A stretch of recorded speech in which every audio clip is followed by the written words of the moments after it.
Hello మచాస్, welcome back to our channel random thoughts couple. ఈ video అయితే మా అమ్మ చిటికిలో చేసే పండు మిర్చి పచ్చడి స్పైసీగా అదిరిపోయే టేస్ట్తో ఉంటుంది. చేయడం కూడా చాలా సింపుల్.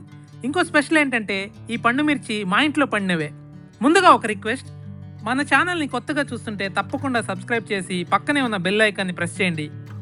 ఫస్ట్ అయితే పండు మిర్చిని తొడిమలతోనే బాగా కడిగి తడి లేకుండా ఆరబెట్టి వీటికి ఉన్న తొడిమల్ని తీసేయాలి. ఈ పచ్చడికి కొలతలంటూ ప్రత్యేకంగా ఏముండవండి, ఎందుకంటే మిర్చిని బట్టి మన టేస్ట్ని బట్టి సరి చేసుకుంటూ చేసుకోవడమే. తర్వాత మిక్సీ జార్లో నిమ్మకాయ సైజు చింతపండు, పండు మిర్చి ఇంకా రాళ్ళ ఉప్పుని వేసి మెత్తగా గ్రైండ్ చేసుకోవాలి.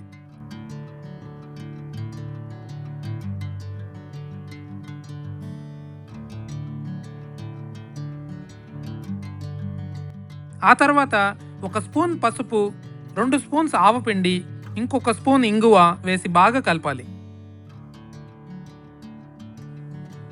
ఈ టైంలోనే మీరు మీ టేస్ట్కి తగినట్టు సాల్ట్ని అడ్జస్ట్ చేసుకోవచ్చు.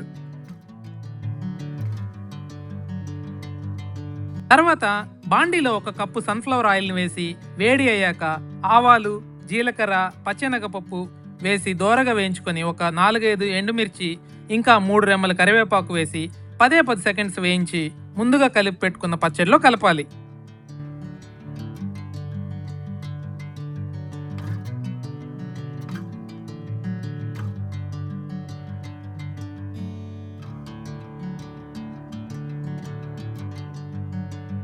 అంతే అండి, సింపుల్ ఇంకా స్పైసీగా ఉండే పండు మిర్చి పచ్చడి అయితే రెడీ అయిపోయింది.